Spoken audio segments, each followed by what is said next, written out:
Obrigado, presidente, senhoras e senhores deputados. Eu me inscrevi, presidente, para falar a respeito de uma proposta de emenda à Constituição, de minha autoria, que trata do capitalismo-humanismo e da observância dos direitos econômicos humanos, inserir estes princípios na Constituição. Mas antes quero tratar rapidamente de dois assuntos. O primeiro deles, presidente, eu quero aqui protestar contra os programas de pontuação das empresas aéreas, principalmente TAM e Gol, porque de fato está praticamente quase impossível adquirir passagens por esses programas de pontuação.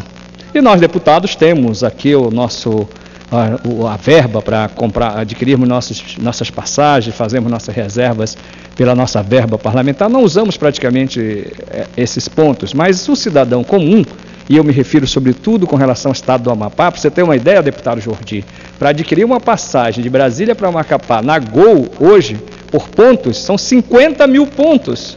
Então, para que a empresa cria um programa de pontos para beneficiar o usuário, se ela não dá conta de honrar com o seu compromisso junto ao usuário, junto ao passageiro? 50 mil pontos?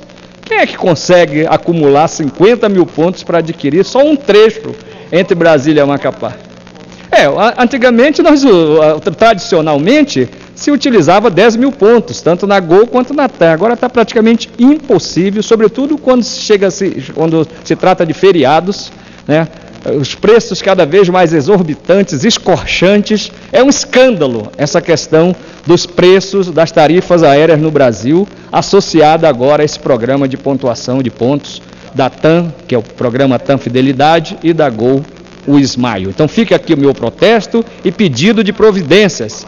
Não sei, a ANAC, ou o Ministério da Justiça, ou Secretaria Nacional de Aviação Civil, a quem compete, a quem tiver a competência de tratar deste assunto. Segundo ponto, presidente, também é um assunto delicado na relação entre uma grande empresa, hoje conhecida mundialmente como Embev e originalmente como Ambev, na relação com com os antigos distribuidores. Houve um descumprimento de cláusulas por parte da Ambev no momento em que os contratos foram encerrados, os contratos dos distribuidores, isso há aproximadamente 10 anos atrás, e por isso nós estamos retomando este assunto e realizaremos aqui na Câmara audiência pública em data a ser ainda definida, mas os requerimentos já estão aprovados na Comissão do Trabalho e na Comissão de Desenvolvimento, Indústria e Comércio, devendo ainda termos os requerimentos aprovados na Comissão de Direitos Humanos e na Comissão de Fiscalização e Controle, para que nós possamos, então, trazer de novo a Ambev para conversar, para debater, para dialogar, no sentido de encontrar um caminho que não extrapole os seus direitos e garanta também os direitos, portanto, daqueles pobres, daqueles humildes distribuidores, muitos deles que ficaram num desespero muito grande, inclusive com depressão e até casos de morte em razão do tratamento que receberam da empresa Ambev. Então fica aqui também numa forma de protesto e também já o anúncio de que realizaremos audiências públicas, provavelmente no mês de maio, para tratar desta matéria. Mas como disse inicialmente, no começo do meu pronunciamento, presidente, que a minha inscrição hoje se deve a uma emenda constitucional de minha autoria, que trata de uma alteração que estamos propondo na Constituição, que ela é de extrema relevância, se eventualmente for entendida desta forma também, porque é um assunto complexo. Nós estamos propondo alterar o artigo único alterar o artigo 170 da Constituição Federal, que passaria a ter a seguinte redação: a ordem econômica sob o regime do capitalismo humanista, fundada na valorização do trabalho humano e na livre iniciativa, tem por fim assegurar a todos existência digna, conforme ditames da Justiça Social, observado os seguintes princípios, onde nós estamos incluindo um inciso com o seguinte texto: observância dos direitos humanos, ou seja, observância dos direitos econômicos humanos. E eu vou ler uma parte da justificação, presidente, porque, como eu disse, o assunto é complexo, merece uma reflexão, merece uma abordagem profunda daqui da casa, e por isso vou fazer a leitura para que haja uma compreensão melhor. A luta e a conquista humana por direitos atravessou a história e modernamente a discussão mais profunda e atual que se verifica na Europa em crise é a harmonização entre a economia capitalista de mercado e os direitos humanos. A Corte Europeia de Direitos Humanos, no acórdão aqui Lozidou versus Turquia em 95, proclamou que os direitos humanos fundamentais são instrumento de ordem pública. Ainda a Corte Europeia, em importantes pronunciamentos, tem tratado o direito de propriedade como inserido nos direitos humanos. Essas decisões são de 2004, de 1982, 86, 99. A doutrina europeia, como se vê na obra dos professores das universidades, Universidade Paris II, doutores Renette, Volcher e Roman, na obra de 2013, Droit de l'homme et libertés fondamentales, reconhece os direitos humanos, ou seja, direitos humanos e liberdades fundamentais, na tradução, reconhece os direitos humanos enquanto categoria jurídica necessária à luta contra a pobreza e a exclusão social. Filósofos, juristas e segmentos sociais debatem a pobreza e a exclusão social como sinônimo de extrema violência, e a questão vai além do debate como mecanismo institucional. Porém, não há que olvidar que a concretização dos direitos da humanidade passa pela positivação como instrumento de correção para que o Estado garanta o mínimo vital para a humanidade.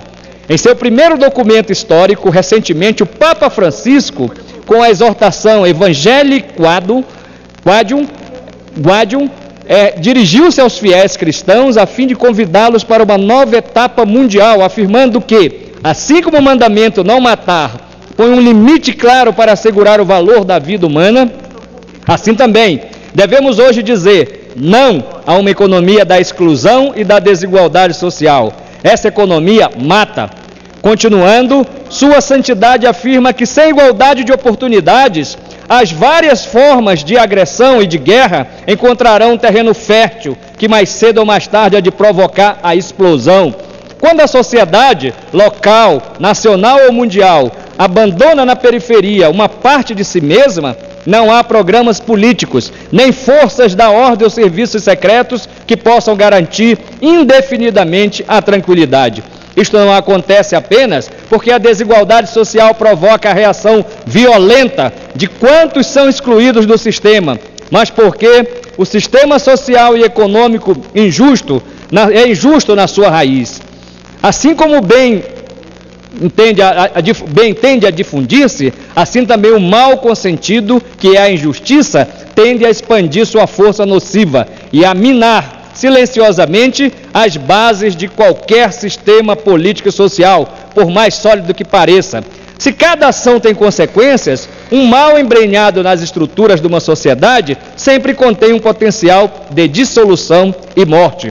Num plano nacional, a nossa Constituição Federal apresenta como objetivo fundamental da República, em seu artigo 3º, a construção de uma sociedade livre, justa e solidária, o desenvolvimento nacional e a erradicação da pobreza e das desigualdades sociais e regionais. Partindo dessa premissa, o professor livre-docente, Dr. Ricardo Sayegh, defendeu o imperativo constitucional de o capitalismo brasileiro, que reconhece a propriedade privada, ser harmonizado com os direitos humanos na perspectiva da função social da propriedade, de modo que o Brasil, embora reconheça a economia de mercado necessária ao desenvolvimento nacional, ao mesmo tempo não se esquece de erradicar a pobreza, bem como as desigualdades sociais e regionais. Estou para concluir, presidente. O fundamento constitucional da livre iniciativa é de ser compatibilizado com a dignidade geral da população como valor indissociável ao direito à vida, que por sua vez está intrinsecamente ligada ao direito de buscar melhores condições de existência, voltando-se então para a linha do direito econômico e para uma ordem social que necessariamente precisa ser efetivadora dos valores humanos, sob o risco de se afundar na fria estrutura do liberalismo econômico e, consequentemente, perpetuar a pobreza e as desigualdades contra os objetivos fundamentais da República. A corrente jurídica do capitalismo humanista muito tem se destacado na Faculdade de Direitos Humanos da PUC de São Paulo, na Faculdade de Direito da PUC de São Paulo, na cadeira de Direito Econômico liderada pelo referido professor livre-docente. assim como aplicada em vários acordos do Tribunal de Justiça do Estado de São Paulo e do Tribunal Regional do Trabalho da 2ª Região, que partindo desse... presidente, preceitos, identificou na Constituição Federal a impositividade de instituição de um regime constitucional econômico capitalista humanista, que impõe à economia de mercado a observância dos direitos humanos. Enfim, que se explicite na Constituição Federal quanto à regência da ordem econômica, o capitalismo humanista, pois, como bem assevera o ilustre professor em sua obra, o capitalismo humanista, o capitalismo deve avançar no rumo de uma economia humanista de mercado, consagrando, consequentemente, uma análise humanista do direito econômico. Complementando, afirma que desenvolvidos são os países em que todo o povo está inserido na evolução política, econômica, social e cultural, conquistando acesso a níveis de vida que atendam pelo menos ao mínimo vital em que haja respeito à humanidade e ao planeta. Eu peço para divulgar, presidente, nos meios de comunicação da Casa, na Voz do Brasil. Pedido, Vossa Excelência.